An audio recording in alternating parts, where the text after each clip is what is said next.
લોકસભાની ચૂંટણીમાં એક એક મત કરશે રાજકીય પક્ષોનો હિસાબ.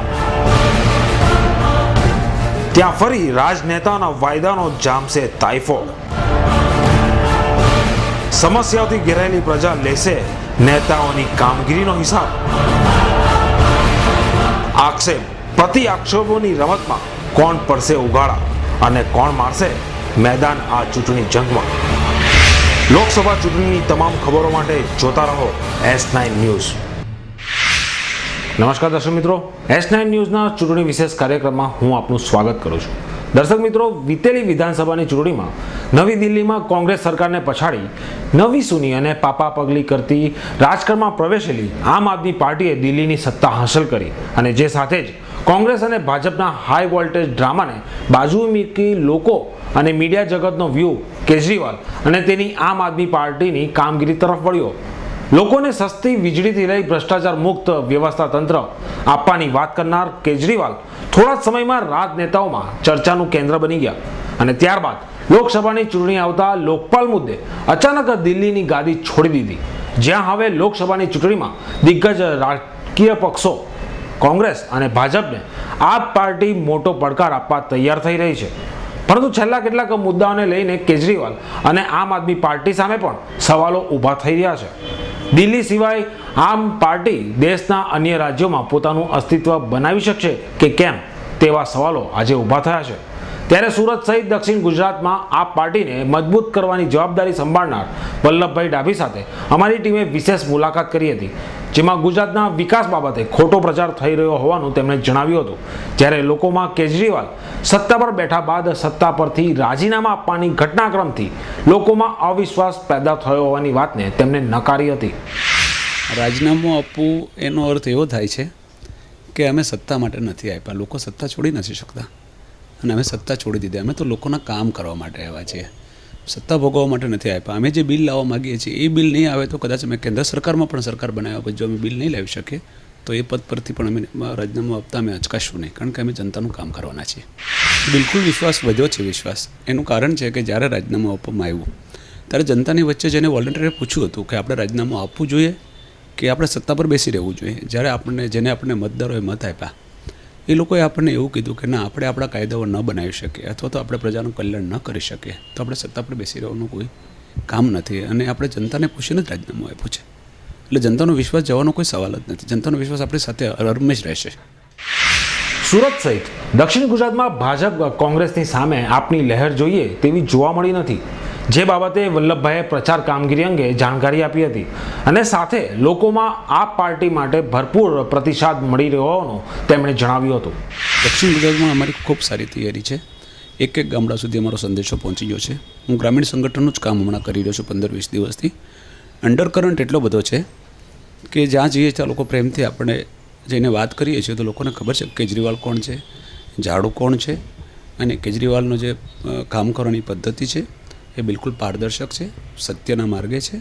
અને 65 વર્ષ પછી જ્યારે મહાત્મા ગાંધીનું 1947માં જ્યારે આઝાદી મળી પછીની આ બીજી લડાઈ છે એવું લોકો કહે છે. અને ઘણા લોકો એવું પણ કહે છે કે આ અમને સરસ મજાનો દેશની સેવા કરવાનો મોકો મળ્યો છે અને અમે તમારી સાથે આ કામ કરીશું.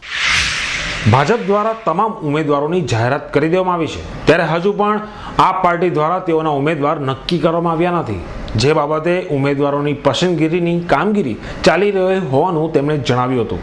પારદર્શક અને પ્રમાણિક છબી ધરાવતા ઉમેદવારની પસંદગી કરવામાં આવશે. જ્યારે સુરત બેઠક પરથી સુરતના માજી મ્યુનિસિપલ કમિશનર SR રાવ ઉમેદવારી કરવાના હોવાની વાતને તેમણે નકારી હતી. અમારી ઉમેદવારની પસંદગી આખા ભારતમાં એક જ લેવલ છે. અમે નાત જાતમાં, પ્રાંતમાં, જાતિમાં, ધર્મ આધારે એવી કોઈ પ્રક્રિયા નથી અમારી.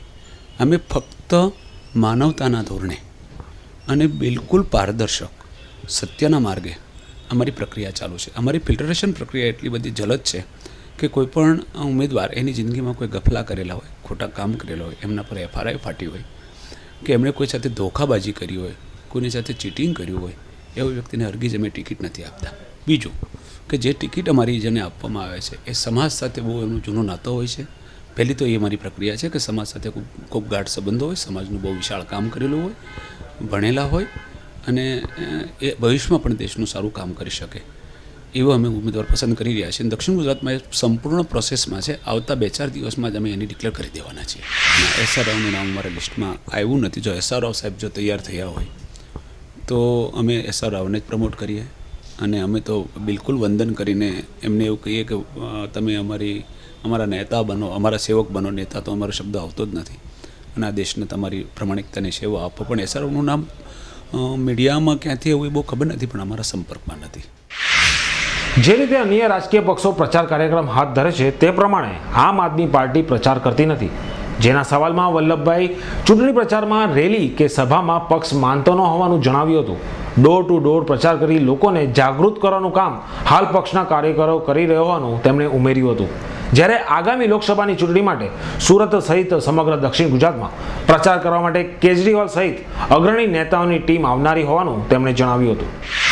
અમે મોટી સભાઓમાં માનતા નથી. અમે વધારે પડતા ટીવીના કે મીડિયાના માધ્યમથી ખોટું લોકોને ભ્રમણા પેદા કરવા માગતા નથી. અમારી કેમ્પેનની પદ્ધતિ આખી જુદી છે. કોંગ્રેસ અને ભાજપની પદ્ધતિ જુદી છે. અમે લોકોના હૃદય સુધી પહોંચીએ છીએ, લોકોને ઘરે ઘરે મળીએ છીએ, એમની સમસ્યાઓ સાંભળીએ છીએ, એમને મજબૂત બનાવીએ છીએ.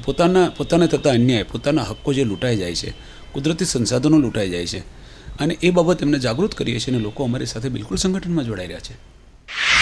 સુરત સહિત અન્ય શહેરોમાં ઉપર દેખ્યો વિકાસ જોવા મળે છે, પરંતુ અંતરિયાળ ગામોમાં આજે પણ પ્રજા આરોગ્ય, શિક્ષણની સગવડનો અભાવ જોવા મળી રહ્યો છે.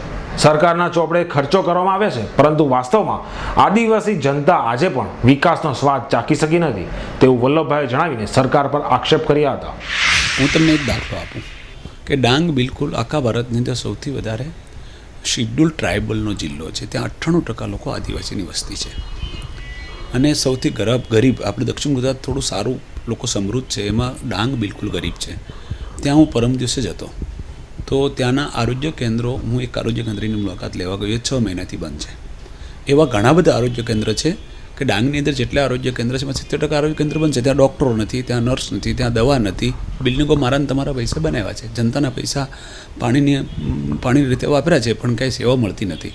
લોકો બીમાર પડે તો ક્યાં જવું એનો કોઈ રસ્તો નથી. એનો સર્વે કરીને મારા માણસો સર્વે કરે જ છે, અને ઇલેક્શન પહેલાં અમે બધો સર્વે આપી દઈશું કે કેવું રેડિયાળ તંત્ર ચાલે છે. વિકાસની ખોટી વાતો થાય છે, અને ખરેખર વિનાશ થઈ રહ્યો. મુલાકાતમાં વલ્લભભાઈએ સમસ્યાઓને લઈને હાલના સાંસદ સભ્યો પર પણ આક્ષેપ કર્યા હતા. હાલના સાંસદોને સાચા વિકાસના માપદંડની જાણકારી જ ન હોવાનું તેમણે જણાવ્યું હતું. પોતાના બાળકો માટેની સારવાર સાંસદો પ્રાથમિક આરોગ્ય કેન્દ્રમાં કેમ નથી કરાવતા? આવા અનેક સવાલોને લઈને સાંસદોની કામગીરી પર તેમણે આક્ષેપો કર્યા હતા. સાંસદની કામગીરીમાં તમે કેવા ભાવથી કહો છો કે કયા પ્રકારની કામગીરી? જો વિકાસની વાત કરતા હોય તો વિકાસના માપદંડોની વાત હોવી જોઈએ. વિકાસના માપદંડો શું છે એ આપણા સાંસદોને જ ખબર નથી. આપણા જે 2 સાંસદો છે એમને અમે પ્રશ્નો પૂછ્યા, એમને વિકાસના માપદંડની ખબર નથી. દાખલા તરીકે શિક્ષણની વાત કરીએ, વેપાર થઈ રહ્યો છે. ગરીબ માણસ પણ બાળકને ક્યાં ભણાવવું એ તકલીફ છે. એ લોકો કહે છે કે નગર પ્રાથમિક શિક્ષણ સમિતિની સ્કૂલ છે, તો અમે અહીંના 108 નગરસેવક, અહીંના 7 ધારાસભ્યો અને 2 સાંસદ સભ્યોને પત્ર લખીને પૂછવાના છીએ કે તમારું બાળક મહાનગરપાલિકાને સંચાલિત નગર પ્રાથમિક શિક્ષણ સમિતિમાં તમારા બાળકો ભણે છે કે નહીં? નથી ભણતા તો કેમ નથી ભણતા?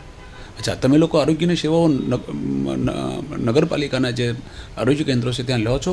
ન લેતા હોય તો તમે સરકારી લાભ કેમ નથી લેતા? એમ એને પૂછવાના છીએ, કારણ કે એ બધું રેડિયાળ તંત્ર છે, ત્યાં દવાઓ નથી હોતી. એટલે વિકાસના માપદંડો માનવી મૂલ્યો, શિક્ષણ, આરોગ્ય, ગરીબોની રોજગારી, એમના રહેણાંકો, એમને ત્યાં મળતી મ્યુનિસિપાલિટીની સુવિધાઓ, એમાં ગટર આવે, રસ્તાઓ આવે, સ્વચ્છતાનું આવે, સ્ટ્રીટ લાઇટનું આવે, એમને ત્યાં પોલ્યુશનના પ્રોબ્લેમ છે ઝૂંપડપટ્ટીઓમાં. આ બધા પ્રશ્નો એ વિકાસના માપદંડો છે, અને એ 80% પબ્લિકને નથી મળતા. એટલે એ બાબત અમે તપાસ કરીને બધી જાણ કરશું કે તમે જે વિકાસ કરો છો, આને તમે વિકાસ કહો છો, એના અમે ફોટા પણ એમને આપશું. શહેરના ગરીબો અને વસાહતોમાં રહેતા લોકો માટે પ્રશાસન દ્વારા આપવામાં આવેલા આવાસોમાં પણ ઘણા કૌભાંડો થતા હોવાની તેમણે વાત કરી હતી. કિંમતી ગણાતી વસાહતની જમીનો ખાલી કરાવી આવાસો આપવામાં આવ્યા છે, ત્યાં બીજી તરફ આજે પણ ઘણા વસાહતવાસીઓ જેઓને આવાસ આપવામાં સરકાર નિષ્ફળ રહી હોવાનું તેમણે જણાવ્યું હતું. રહેઠાણની જગ્યા આપવામાં આવી છે, એ તમે કહો છો એનાથી પરિસ્થિતિ સંપૂર્ણ નાબૂદ નથી થઈ. 43 એરિયાઓ અમે તપાસ્યા છે, જે પણ આજે ઝૂંપડપટ્ટીઓ છે, એટલે વસાહત છે ઝૂંપડપટ્ટી જેવી, અને એ તમે જ્યારે કહેશો ત્યારે હું લિસ્ટ આપીશ કે 43 જો બિલ્ડિંગો પાકા બને, જો ઝૂંપડપટ્ટી નાબૂદ કરવાનું અભિયાન ચાલ્યું હોય તો આ 43 વસાહતો કેમ હજી બાકી છે? અચ્છા, જે વસાહતો દૂર કરવામાં આવે છે એમાં કોઈને કોઈ સ્થાપિત હિતોને ત્યાં બિલ્ડિંગો બનાવી છે, જગ્યાઓ કિંમતી થઈ છે, એટલે મૂળ ભ્રષ્ટાચારને પ્રોત્સાહન આપી રહ્યા છે. મકાનો આપવા જોઈએ, એની ના નથી, પણ જે 43 વસાહતો બાકી રહી ગઈ એમને કેમ પ્રાથમિક સુવિધા પણ નથી પહોંચતી, ત્યાં આરોગ્યની સુવિધા પણ નથી મળતી, ત્યાં સફાઈની સુવિધા પણ નથી મળતી. એમના બાળકોને ત્યાં તમે આવો, હું તમને બતાવું આઝાદનગરની ઝૂંપડપટ્ટીમાં તે બાળકોને તમે આલો કુપોષણથી પીડાય છે. બિલકુલ આ બધા પ્રશ્નો તમે જુઓ તો ખબર પડે આ તો બધું ખાલી ભ્રમ પેદા કર્યો છે વિકાસનો, બાકી ખરેખર આમ આદમીને કાંઈ મળતું નથી. આમ આદમી પાર્ટીના મુખ્ય મુદ્દાઓમાં ગરીબી, ભ્રષ્ટાચાર અને મોંઘવારી હોવાનું જણાવતા વલ્લભભાઈ દેશની આ સમસ્યાઓથી પીડાઈ રહી હોવાનું જણાવ્યું હતું. જ્યારે કઈ રીતે આ સમસ્યા દૂર કરી શકાય તેના યોગ્ય પગલાં લેવા પક્ષ તૈયાર હોવાનો પણ તેમણે દાવો કર્યો હતો. અમે લોકોને અમે જે ભ્રષ્ટાચાર વિરુદ્ધ અને વ્યવસ્થા પરિવર્તન વચ્ચે 5 બિલો લાવવા માટે થઈને વાત કરીએ છીએ, જેનાથી ઓટોમેટિક વ્યવસ્થા પરિવર્તન થશે અને ભ્રષ્ટાચાર નાબૂદ થશે. એટલે મોંઘવારી ઓટોમેટિક એની બાય પ્રોડક્ટ છે, મોંઘવારી ઓછી થઈ જશે. વ્યવસ્થા પરિવર્તન અને ભ્રષ્ટાચાર નાબૂદીથી ગરીબી આપોઆપ દૂર થઈ જશે, કારણ કે જે ગરીબીમાં માણસ ધકેલાય છે એને મોંઘવારી નડે છે. અને મોંઘવારી કેમ નડે છે? ટેક્સેશનનું ભારણ વધારે છે અને ક્યાંય ને ક્યાંય પૈસામાં ભ્રષ્ટાચાર થાય છે. દાખલા તરીકે આપણે પેટ્રોલ અને ડીઝલની વાત કરીએ, જેમાં 35-40 રૂપિયા પર લીટરે ટેક્સ છે. ગેસની જ વાત કરીએ કે ગેસ હમણાં થોડો સસ્તો થયો છે, અને પાછું જ્યારે એનો પ્રશ્ન પૂછ્યું હતી પાર્ટી બેમાંથી એક પણ પાર્ટી બોલતી નથી કે અમે ગેસ સસ્તો આપવાના છે. માણસની પ્રાથમિક જરૂરિયાતો જે છે એ પ્રાથમિક જરૂરિયાતમાં ટેક્સનું એટલું બધું ભારણ છે, એ ટેક્સના ભારણના હિસાબે, અને શિક્ષણની અંદર એટલું બધું મોંઘું શિક્ષણ, આરોગ્યની અંદર પણ એટલું બધું મોંઘું આરોગ્ય, આ 3 વસ્તુ માણસ ખરીદવા જાય તો માણસ ઓટોમેટિક ગરીબીમાં ધકેલાઈ જાય છે. એટલે આ અમારા મુદ્દાઓ છે કે ભ્રષ્ટાચાર નાબૂદ કરો. એના માટે અમે જે 5 બિલ પાસ કરાવવાના છીએ, એ 5 બિલ અમે લોકો લાવશું એટલે ભ્રષ્ટાચાર ઓટોમેટિક નાબૂદ થઈ જશે. નાબૂદ થશે એટલે મોંઘવારી, ગરીબી, શિક્ષણ, આરોગ્ય, રહેણાંક, રોજીરોટી અને બધા જ પ્રશ્નો ઓટોમેટિક સોલ્વ થશે. એની બાય પ્રોડક્ટ છે.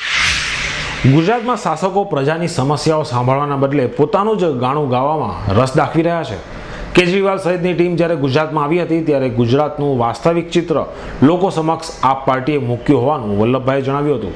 56ની છાતી ધરાવતા શાસકે આ ટીમને અટકાવવા ધમપછાડા કર્યા હતા. તે જ બતાવે છે કે રાજ્યમાં કેવી લોકશાહી છે.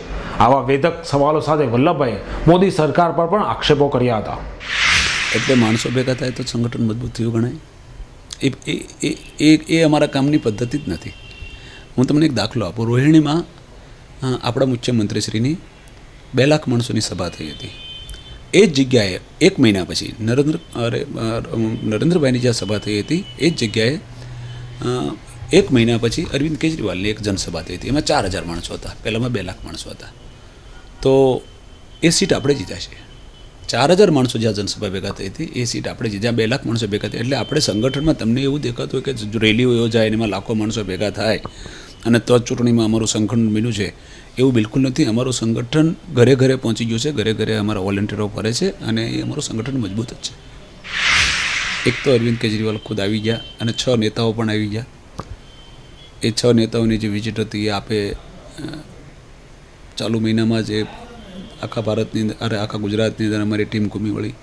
એમાં ખરેખર 17 જણા હતા. 6 અમારા નેશનલ લીડર હતા અને બાકી અમારા સેન્ટ્રલ એક્ઝિક્યુટિવ મેમ્બર હતા. એ 4 દિવસ ગુજરાતમાં ફર્યા અને ગુજરાતનું જે ખરેખર ચિત્ર છે એ પબ્લિકની સામે મૂક્યું. એનાથી ડરીને 56ની છાતીવાળાએ અમારું પ્રસારણ અટકાવ્યું. 56ની છાતી કોને કહેવાય કે અમારી જેમ ખુલ્લા ફરી શકે, એને 56ની છાતી કહેવાય. 56ની છાતીની વાત કરવાથી 56ની છાતી નથી થઈ જતી.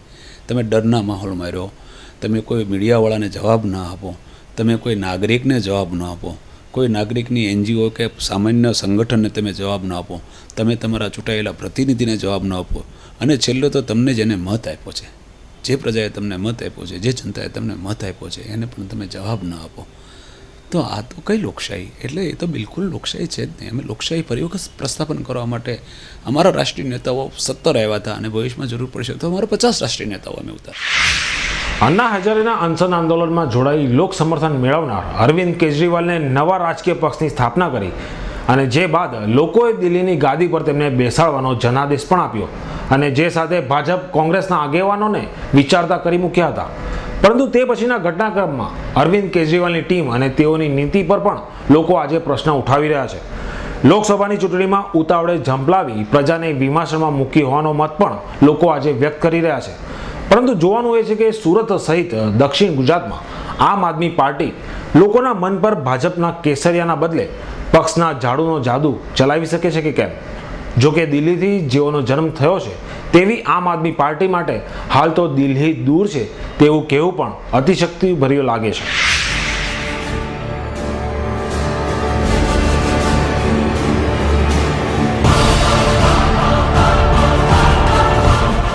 લોકસભાની ચૂંટણીમાં એક એક મત કરશે રાજકીય પક્ષોનો હિસાબ. ત્યાં ફરી રાજનેતાના વાયદાનો જામશે તાઇફો. સમસ્યાઓથી ઘેરાયેલી પ્રજા લેશે નેતાઓની કામગીરીનો હિસાબ. આક્ષેપ પ્રતિ આક્ષેપોની રમતમાં કોણ પડશે ઉઘાડા અને કોણ મારશે મેદાન આ ચૂંટણી જંગમાં. લોકસભા ચૂંટણીની તમામ ખબરો માટે જોતા રહો S9 ન્યૂઝ.